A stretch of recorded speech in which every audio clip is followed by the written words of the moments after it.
Hello friends, कैसे हैं आप सभी लोग। आई होप आप सब लोग बिल्कुल ठीक होंगे। चलिए शुरू करते हैं आज की क्लास। आज की क्लास में डिस्कस करेंगे एसएसटी का टॉपिक नंबर 6, जो कि है नए प्रश्न नए विचार। ये एक टॉपिक है जो कि एनसीईआरटी की जो क्लास 6 की जो किताब है उसमें दिया है, और ये टॉपिक नंबर 6 है जिसको हम डिस्कस करेंगे। ये जो टॉपिक है ये अपने आप में बहुत ही इम्पॉर्टेंट है। इसमें जो है दो धर्मों की बात करी गई है, जैसे आपका जैन धर्म और बौद्ध धर्म। ठीक है, बौद्ध धर्म और जैन धर्म से संबंधित क्वेश्चन आप सभी के एग्जाम में पूछे जाते हैं। हालांकि जो है ये जो दो धर्म हैं, ठीक है, इसके साथ आपका जो ईसाई धर्म है ये भी पूछा जाता है। तो ये ना सिर्फ आपके सीटेट के सेकंड पेपर में बल्कि जो अदर एग्जाम होते हैं वहाँ भी ये यहाँ से क्वेश्चन पूछा जाता है। ठीक है, तो ये टॉपिक अपने आप में बहुत ही इंपॉर्टेंट है। यहाँ पे जो चीज़ें जो है एनसीईआरटी की किताब में यानी क्लास 6 की जो किताब में दिया हुआ है कहानी के रूप में, उसको डिस्कस करेंगे। इसके बाद जो है एक क्लास लाएंगे जिसमें बौद्ध धर्म और जो जैन धर्म है उसके बारे में अलग अलग से सारी चीज़ें वन लाइनर के रूप में सारी चीज़ें डिस्कस करेंगे। तो उसमें जो भी चीज़ें हैं वो आपको क्लियर हो जाएंगी। ठीक है, बौद्ध धर्म की पूरी कहानी क्या है यहाँ पे डिटेल में डिस्कस करेंगे। उसके बाद एक और क्लास आएगी, उसमें हम बौद्ध धर्म अलग से पढ़ेंगे और जैन धर्म अलग से पढ़ेंगे। बौद्ध धर्म में कौन कौन चीज़ें आपको ध्यान देनी है, कौन कौन से ऐसे पॉइंट है जिनको आपको याद करना है या समझना है जो कि आपके एग्जाम में आने वाले हैं, उसके लिए हम एक अलग से क्लास लाएंगे, उसमें जो है डिस्कस करेंगे। ठीक है, वो काफ़ी ज़्यादा हेल्पफुल होगी। वैसे काफ़ी चीज़ें तो यहाँ भी आपको देखने को समझ में आएंगी, देखने को मिलेंगी जो इम्पॉर्टेंट है। लेकिन जब आप वन लाइनर पढ़ेंगे, यहाँ पढ़ने के बाद जब वन लाइनर जो क्वेश्चन है उनको देखेंगे तो काफ़ी ज़्यादा हेल्प करेंगे आपके एग्जाम के लिए, और वो आपके जो है दिमाग में बैठ भी जाएगा। कोई भी चीज़ अब 1 से 2 बार आप देखते हैं तो चीज़ें याद हो जाती हैं। ठीक है, तो आज की क्लास में यही जो टॉपिक है बौद्ध धर्म और जो जैन धर्म उसके बारे में डिटेल में डिस्कस करेंगे। नेक्स्ट जो क्लास होगी उसमें हम बौद्ध धर्म से संबंधित जो भी वन लाइनर क्वेश्चन होते हैं उनको डिस्कस करेंगे। ठीक है, तो क्लास इंपॉर्टेंट है, शुरू से लास्ट तक देखिएगा ताकि सारी चीज़ें क्लियर हो जाए, क्योंकि यहाँ से क्वेश्चन पूछा जाता है। ये टॉपिक अपने आप में बहुत ही इंपॉर्टेंट है। अगर आप चैनल पर नए हैं, पहली बार विजिट किए हैं, तो चैनल को सब्सक्राइब कर लीजिएगा। साथ में अपने दोस्तों को भी शेयर कर दीजिएगा, उनको भी हेल्प मिले सेकंड पेपर के लिए, क्योंकि आप सभी को पता है कि जो सेकंड पेपर का पास होने का जो रेशियो है बहुत ही कम है, बहुत कम लोग पास होते हैं इसमें। तो जब तक आप अपना एसएसटी स्ट्रॉन्ग नहीं करेंगे सामाजिक विज्ञान, क्योंकि यहाँ से क्वेश्चन ज़्यादा पूछे जाते हैं, तब तक आपके नंबर अच्छे नहीं आएंगे सेकेंड पेपर में। ठीक है, देखते हैं कि जो बौद्ध धर्म है उनकी कहानी क्या है, जो कि एनसीईआरटी की किताब में दिया है। बौद्ध धर्म के संस्थापक बहुत ज़्यादा इंपॉर्टेंट पूछा जाता है हमेशा एग्जाम में कि जो बौद्ध धर्म है उसके संस्थापक कौन है, तो वो है सिद्धार्थ यानी कि गौतम बुद्ध। ठीक है, गौतम बुद्ध का ही जो बचपन का नाम है वो सिद्धार्थ है। कई बार यहाँ सिद्धार्थ भी दिया होता है, कई बार गौतम बुद्ध या महात्मा बुद्ध दिया होता है। ठीक है, तो बौद्ध धर्म के जो संस्थापक हैं वो सिद्धार्थ है या फिर गौतम बुद्ध के नाम से जानते हैं, वो हैं। ठीक है, उनका जन्म लगभग 2500 वर्ष पूर्व हुआ था। यह समय था जब लोगों के जीवन में तेजी से परिवर्तन हो रहे थे। ठीक है, जैसे जैसे जो है विकास हो रहा था, क्योंकि जब मानव जीवन की उत्पत्ति हुई थी तब से लेकर आज तक नए नए परिवर्तन देखने को मिल रहे हैं, परिवर्तन होते जा रहे हैं। तो उस टाइम पे भी जब बौद्ध धर्म की स्थापना हुई थी उस टाइम पे भी कई सारे परिवर्तन देखने को मिल रहे थे। कुछ जो राजा थे बहुत शक्तिशाली हो गए थे, हजारों सालों के बाद फिर से नए नगर जो है उभर रहे थे। गांव के जीवन में भी बदलाव आ रहा था। बहुत से विचारक इन परिवर्तनों को समझने का प्रयास कर रहे थे, वे जीवन का सच्चे अर्थ को भी जानना चाह रहे थे। यानी आप सभी को पता है कि समय समय पर चीज़ें बदलती रहती है, तो उस टाइम पे भी जो है परिवर्तन हो रहे थे। बहुत सारे जो राजा थे वो शक्तिशाली बन रहे थे। ठीक है, तो ये परिवर्तन उस टाइम में भी देखने को मिला था। बुद्ध जो है क्षत्रिय थे तथा शाक्य नामक एक छोटे से गढ़ से संबंधित थे। गढ़ मतलब एक समूह होता है, एक जाति भी कह सकते हैं, उससे संबंधित है। युवावस्था में ही ज्ञान की खोज, उन्होंने घर के सुखों को छोड़ दिया था। यानी युवावस्था में ही इन्होंने ज्ञान की खोज में अपने जो घर के सुख थे, क्योंकि ये एक राजकुमार थे, एक राजा के घर से बिलोंग करते थे, तो इन्होंने बचपन में ही ज्ञान की खोज के लिए जो है ईश्वर की प्राप्ति के लिए इन्होंने जो भी सुख इनको मिलते थे घर में उनको छोड़ दिया था। अनेक वर्षों तक वे भ्रमण करते रहे तथा अन्य विचारकों से मिलकर चर्चा करते रहे। अंततः ज्ञान प्राप्ति के लिए उन्होंने स्वयं ही रास्ता ढूंढने का निश्चय किया। इसके लिए उन्होंने बोध गया यानी कि जो बिहार में है बोध गया में एक पीपल के नीचे कई दिनों तक तपस्या की। अंततः उन्हें ज्ञान प्राप्त हुआ। यहाँ से क्वेश्चन पूछा जाता है कि जो गौतम बुद्ध हैं या जो सिद्धार्थ है उनको ज्ञान की प्राप्ति कहाँ हुई, तो वो हुई थी बोध गया में, जो कि बिहार में है। ठीक है, बिहार में ये बोध गया है, वहाँ से इनको ज्ञान की प्राप्ति हुई थी। और किस वृक्ष के नीचे, तो पीपल वृक्ष के नीचे। ये क्वेश्चन बहुत इंपॉर्टेंट है, यहाँ से पूछा जाता है कि जो गौतम बुद्ध है या महात्मा बुद्ध हैं इनको जो है ज्ञान की प्राप्ति किस वृक्ष के नीचे हुई तो ये थे पीपल का वृक्ष के नीचे, यानी पीपल का वृक्ष था। और किस राज्य में हुआ था तो हुआ था बिहार राज्य में, एक बोध गया स्थान है, वहां पे इनको ज्ञान की प्राप्ति हुई थी। यहाँ से वे वाराणसी के निकट स्थित सारनाथ भी गए थे, यहाँ जहाँ उन्होंने पहली बार उपदेश दिया था। ये भी इंपॉर्टेंट है कि उन्होंने पहली बार जो उपदेश दिया था यानी सत्संग सुनाया था, एक तरह से कहें या ज्ञान दिया था तो कहाँ दिया था, सारनाथ में दिया था। सारनाथ में एक जगह प्रॉपर बैठ के उन्होंने उपदेश दिया था। कुशीनगर होता है यहाँ पर, कुशीनगर में मृत्यु से पहले का शेष जीवन उन्होंने पैदल ही एक स्थान से दूसरे स्थान की यात्रा करने और लोगों को शिक्षा देने में व्यतीत किया था। ठीक है, ये पैदल ही जाते थे क्योंकि उस टाइम आप सभी को पता है उतने ज़्यादा अवेलेबल चीज़ें नहीं थी, और फिर ये साधु संत थे तो साधु संतों का काम ही पैदल चलना होता है। बुद्ध ने शिक्षा दी कि यह जीवन कष्टों और दुखों से भरा है और ऐसा हमारी इच्छा और लालसाओं जो कि पूरा नहीं हो सकती हैं उनके कारण होता है। कभी कभी हम जो चाहते हैं वो प्राप्त कर लेने के बाद भी संतुष्ट नहीं होते हैं एवं और अधिक अथवा अन्य वस्तुओं को पाने की इच्छा करने लगते हैं। बुद्ध ने इस लिप्सा को तृष्णा कहा है, ये जो हमें हमारे अंदर जो लालच आता है उसको तृष्णा कहा है। बुद्ध ने शिक्षा दी कि आत्म संयम अपनाकर हम ऐसी लालसा से मुक्त पा सकते हैं।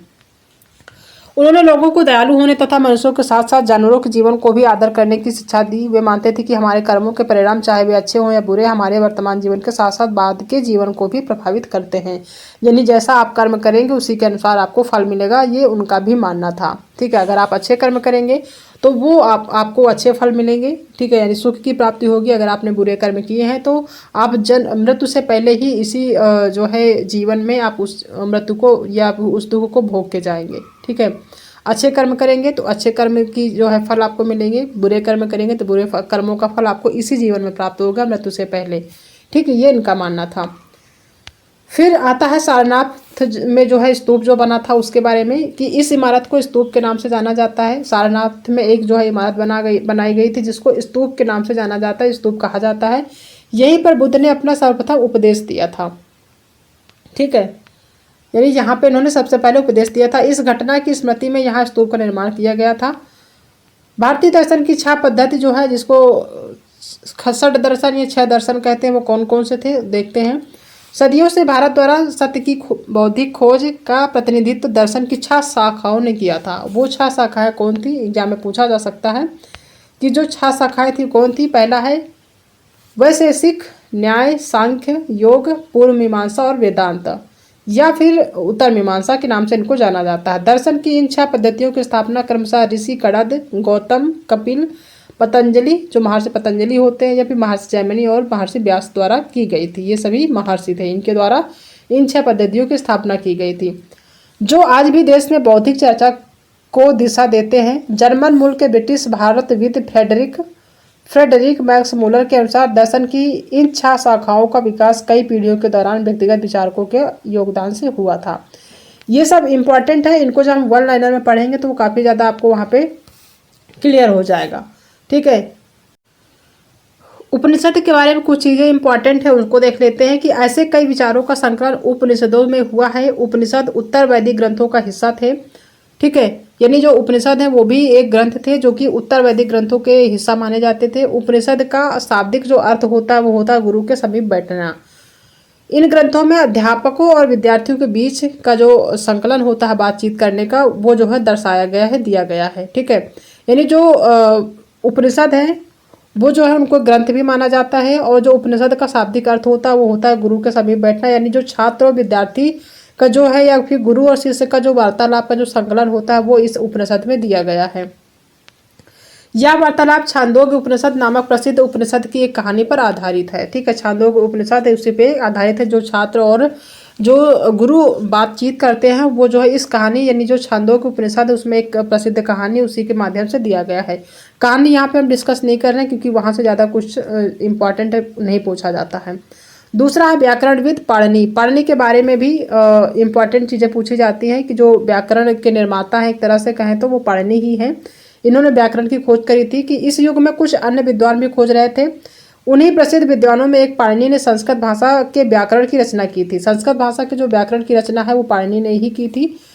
उन्होंने स्वरों तथा व्यंजनों की एक विशेष क्रम में रखकर, यानी जो स्वर और व्यंजन होते हैं उनको एक विशेष क्रम में रखकर उनके आधार पर सूत्रों की रचना की।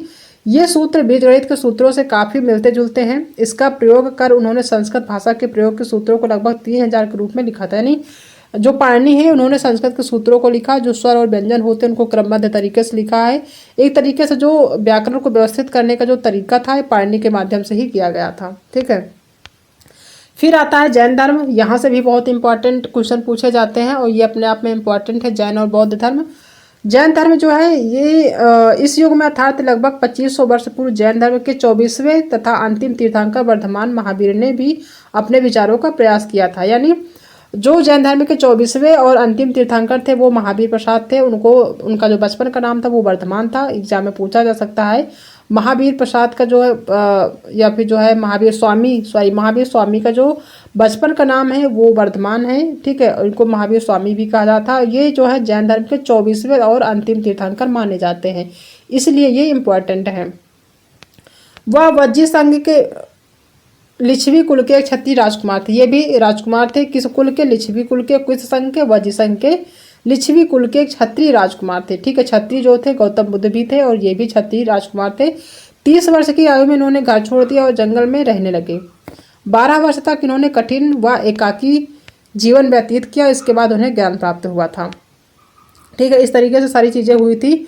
और ये जो महावीर स्वामी जी हैं, ठीक है, उनका कहना था कि सभी जीव जो है वो जीना चाहते हैं, सभी के लिए जीवन प्रिय है। महावीर ने अपनी जो शिक्षा दी थी वो प्राकृत भाषा में दी थी। यही कारण है कि साधारण जन भी, यानी जो साधारण लोग होते हैं वो भी उनके अनुयायी और जो भी शिक्षा देते थे, जो ज्ञान देते थे, उनको समझ सकते थे। ठीक है, देश के अलग अलग हिस्सों में प्राकृत के अलग अलग रूप प्रचलित थे। प्रचलन क्षेत्र के आधार पर भी ही उनके अलग अलग नाम थे। जैसे मगध में बोली जाने वाली प्राकृत मागधी कहलाती थी। ठीक है, यानी अलग अलग क्षेत्रों में जो भाषाएं प्राकृत थी वो अलग अलग तरीके से बोली जाती थी। जैसे मगध में मागधी कही जाती थी प्राकृत को। ठीक है, जैन नाम से जाने गए महावीर के अनुयायियों को या महावीर स्वामी के अनुयायियों को भोजन के लिए भिक्षा मांगकर सादा जीवन बिताना होता था। यानी कोई धर्म होता है, जैसे आपका हिंदू धर्म है या मुस्लिम धर्म है, जैन धर्म है, बौद्ध धर्म, उनके सभी के अपने अपने नियम हैं।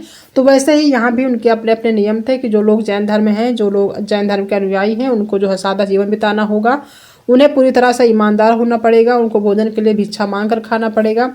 चोरी नहीं करना होगा उन्हें। ये सारी चीज़ें उनमें नियम बनाए गए थे, जो कि जो जैन धर्म अपनाते थे, उनके अनुयायी थे, उनको मानना पड़ता था। ठीक है, तो ये सिंपल सी बात है, ये हर धर्म में होता है, न सिर्फ जैन धर्म में, ये सभी धर्मों में होता है। ठीक है, वर्तमान रूप से उपलब्ध जैन धर्म की जो शिक्षाएं होती थी लगभग 1500 वर्ष पूर्व गुजरात में वल्लभी नामक स्थान पर लिखी गई थी। जो जैन धर्म की शिक्षाएं हैं, जो कि इन्होंने शिक्षाएं दी थी कि जो अनुयायी होते हैं जैन धर्म को मानने वाले, उनको क्या करना है क्या नहीं करना है, वो एक शिक्षा का ही रूप थी। तो वो जो शिक्षाएं दी थी उन्होंने, वो जो है 1500 वर्ष पूर्व गुजरात में एक वल्लभी नामक स्थान है वहाँ पर लिखी हुई मिली थी। ठीक है, जिसके माध्यम से पता चलता है। दूसरा है संघ की महावीर तथा बुद्ध दोनों का ही मानना था कि घर का त्याग करने पर ही सच्चे ज्ञान की प्राप्ति हो सकती है। दोनों लोगों ने ही युवावस्था में घर को त्याग दिया था, तभी उनको ज्ञान की प्राप्ति हुई थी। ऐसे लोगों के लिए उन्होंने संघ नामक संगठन बनाया था। एक ग्रुप बनाया था जिसका नाम संघ था, जहाँ घर का त्याग करने वाले लोग एक साथ रह सके। ठीक है, जैसे होता नहीं कि जो विद्यार्थी पढ़ रहे होते हैं उनका एक अलग ग्रुप बना होता है, नहीं स्कूल कॉलेज का अलग ग्रुप बना होता है, फ्रेंड का अलग होता है, फैमिली का अलग होता है। तो वैसे ही इन्होंने एक ग्रुप बनाया था, एक संगठन बनाया था जिसका नाम था संघ, जिसमें वे लोग जुड़े हुए थे जो लोग जो है जैन या बौद्ध धर्म से संबंधित थे और जो घर को त्याग दिए थे और एक साथ जो है रहते थे। घर त्यागने के बाद मतलब एक साथ रहते थे जैन धर्म के साथ या फिर बौद्ध धर्म के साथ, उनका एक अलग ग्रुप बना था। संघ में रहने वाले बौद्ध भिक्षुओं के लिए बनाए गए नियम विनय पिटक नामक ग्रंथ में मिलते हैं। ये इंपॉर्टेंट है, यहाँ से पूछा जाता है कि जो बौद्ध भिक्षुओं के लिए बनाए गए नियम हैं वो कहाँ से मिलते हैं, तो वो मिलते हैं विनय पिटक नामक ग्रंथ से। विनय पिटक जो है, इससे हमें पता चलता है कि संघ में पुरुषों और स्त्रियों के रहने की अलग अलग व्यवस्था थी। यानी जो ग्रुप होता है उसमें पुरुष अलग रहेंगे, महिलाएं अलग रहेंगी। सभी व्यक्ति संघ और स्त्रियों के रहने की अलग अलग व्यवस्था थी। ठीक, यानी जो भी व्यक्ति होंगे उस संघ में, उनके सभी के यानी महिलाएं अलग रहेंगी, पुरुष अलग रहेंगे। हालांकि संघ में प्रवेश के लिए बच्चों को अपने माता पिता से, दासों को अपने स्वामी से, राजा के यहाँ काम करने वाले लोगों को राजा से तथा कर्जदारों को अपने देनदारों से अनुमति लेनी होती थी। एक स्त्री को इसके लिए अपने पति से अनुमति लेनी होती थी। यदि आप जैन धर्म के हैं या जैन धर्म मानते हैं या बौद्ध धर्म मानते हैं, अगर आपको किसी भी संगठन में ऐड होना है, जुड़ना है, तो उसके लिए अगर आप महिला हैं तो अपने पति से अनुमति लें, अगर आप कर्जदार हैं तो अपने देनदारों से अनुमति लें, अगर आप काम करने वाले हैं तो अपने राजा से, दास हैं तो अपने स्वामी से, और माता पिता बच्चे हैं तो अपने माता पिता से आपको आज्ञा लेनी होती थी कि हमें इस संगठन में जाना है, हम उन्हें वहाँ पे हमें ऐड होना है। ठीक है। जैन तथा बौद्ध भिक्षु या भिक्षु पूरे साल एक स्थान से दूसरे स्थान पर घूमते हुए उपदेश दिया करते थे। केवल वर्षा ऋतु में जब यात्रा कठिन हो जाता था तो वे एक स्थान पर ही निवास करते थे। ऐसे समय में वे अपने अनुयायियों द्वारा उद्यानों में बनाए गए अस्थायी निवासों में अथवा पहाड़ी क्षेत्रों की प्राकृतिक गुफाओं में रहते थे। यानी इनका कोई घर नहीं था, ये इनका जो निवास था वो अस्थायी था, कोई स्थायी नहीं था। कभी यहाँ रहते हैं तो कभी यहाँ रहते हैं, कभी पहाड़ी क्षेत्रों में रहते थे, कभी मैदानी क्षेत्रों में, कभी गुफाओं में रहते थे। इनका अलग अलग स्थान रहता था, ये घर पे नहीं जाते थे, ऐसे ही जगहों पे रहते थे। ठीक है। फिर आता है आपका विहार। विहार में क्या क्या चीज़ें थी कि जैसे जैसे समय बीतता गया भिक्षु या भिक्षुड़ियों ने, यहाँ पे भिक्षु या भिक्षुड़ियों होता है, कहीं कहीं भिक्षु या भिक्षुड़ियों होता है। ठीक है। ने स्वयं तथा उनके समर्थकों ने अधिक स्थायी शरण स्थलों की आवश्यकता का अनुभव किया। तब कई शरण स्थल बनाए गए। जब लोगों को, जैसे जाहिर सी बात है, जब कम लोग होते हैं तो छोटी सी जगह में रहते हैं, जब ज़्यादा लोग हो जाते हैं तो उनके लिए बड़े बड़े हॉल वगैरह टाइप में बनवाए जाते हैं। तो वैसा ही जब उनके जो अनुयायी थे ज़्यादा हो गए थे, समर्थक ज़्यादा हो गए थे, तो उनको जो है शरण स्थलों की आवश्यकता का अनुभव किया गया, ये अनुभव हुआ। तब कई शरण स्थल बनाए गए जिन्हें विहार कहा जाता था। जो विहार होता है उन्हीं उस चीज़ों को विहार कहते हैं, उस स्थान को कहते हैं जो एक हॉल टाइप में होता है, जहाँ पे जैन धर्म के लोग या फिर बौद्ध धर्म के लोग इकट्ठा बैठते हों एक शरण स्थल पे, यानी किसी एक के जो है शरण में बैठते हों। ठीक है। एक ही स्थान पर, तो उसे क्या कहते हैं, विहार कहते हैं। जैसे कोई एक स्थान है, ठीक है, वहाँ पे हॉल टाइप में बनाया गया है, वहाँ पे कोई ज्ञान देने वाला है, बाकी लोग यहाँ पे बैठे, तो वो शरण स्थल हो जाता है, जिसको विहार कहा जाता है। ठीक है। आरंभिक विहार जो है एक बौद्ध ग्रंथ से ज्ञात होता है। ठीक है। ये बौद्ध ग्रंथ है, वहाँ से प्राप्त होता है कि आरंभिक जो विहार है किस तरीके से बनाए गए थे। जिस तरह महासागरों से मिलने पर नदियों की अलग अलग पहचान समाप्त हो जाती है, ठीक उसी तरह बुद्ध के अनुयायी जब भिक्षुओं की श्रेणियों में प्रवेश करते हैं तो वे अपना वर्ण, श्रेणी और परिवार सब त्याग देते हैं। कहने का मतलब जाहिर सी से संन्यास होता है। अगर आप संन्यास जो है ग्रहण करते हैं तो आपको गृहस्थ जीवन त्यागना होता है, माता पिता से मोह त्यागना होता है, बच्चों से त्यागना होता है, परिवार को छोड़ना होता है। वैसे ये था कि अगर आप बौद्ध धर्म के अनुयायी बनते हैं या जैन धर्म के बनते हैं तो आप किस श्रेणी में रह रहे हैं कोई मैटर नहीं करता है, वो छोड़ देना है। अपना जो वर्ण है, आप किस वर्ण से हैं, ब्राह्मण, क्षत्रिय, वैश्य, शूद्र किस वर्ण में, ये छोड़ देना होता है। आपको अपना परिवार भी त्याग देना होता है। ठीक है। अगर आप जैन धर्म या फिर बौद्ध धर्म के अनुयायी बनते हैं तो ये सारी चीज़ें त्याग देनी होती है। वैसे होता है जैसे गृहस्थ जीवन आप कर लेते हैं, गृहस्थ जीवन में प्रवेश कर, सॉरी, जैसे आप संन्यास लेते हैं। ठीक है। संन्यास में ही ऐसी चीज़ें होती हैं, आपको गृहस्थ जीवन से माया मोह नहीं करना होता, सारी चीज़ें आपको छोड़ देनी होती है। तो वैसे ही जैन धर्म और बौद्ध धर्म में भी चीज़ें थी। ठीक है। तो ये एनसीईआरटी के अकॉर्डिंग है, जो कि एक कहानी के तरीके से दिया गया है। ये सारी चीज़ें समझ में आई होंगी। कुछ बहुत सारी चीज़ें जो है जो आपके एग्जाम में आती हैं वो हम वन लाइनर में जब क्वेश्चन कराएंगे तो सारी चीज़ें क्लियर हो जाएंगी। ठीक है। तो आज की वीडियो में यही सारी चीज़ें डिस्कस करनी थी। ये जो है 6 क्लास की जो 6 टॉपिक है उसमें दिया गया है, जिसमें जो चीज़ें दी गई थी हमने डिस्कस करी है। बाकी अगर आप बौद्ध धर्म के बारे में डिटेल में आपको पढ़ना है तो जब वन लाइनर क्लास लाएंगे तब उसमें देख लीजिएगा, तो काफ़ी ज़्यादा चीज़ें उसमें आपको समझ में आएंगी और क्लियर भी होंगी। ठीक है। तो आई होप कि आप सभी को आज की वीडियो पसंद आई होगी। अगर आज की क्लास जो है आप सभी को पसंद आई है तो क्लास को लाइक करिएगा, अपने दोस्तों में शेयर करिएगा, और चैनल पर नए आए हैं तो आप चैनल को सब्सक्राइब कर लीजिएगा, साथ में अपने दोस्तों को भी शेयर कर दीजिएगा। तो आज के लिए इतना ही, बाकी मिलते हैं नेक्स्ट क्लास में एक नए टॉपिक के साथ। तब तक अपना ध्यान रखिएगा।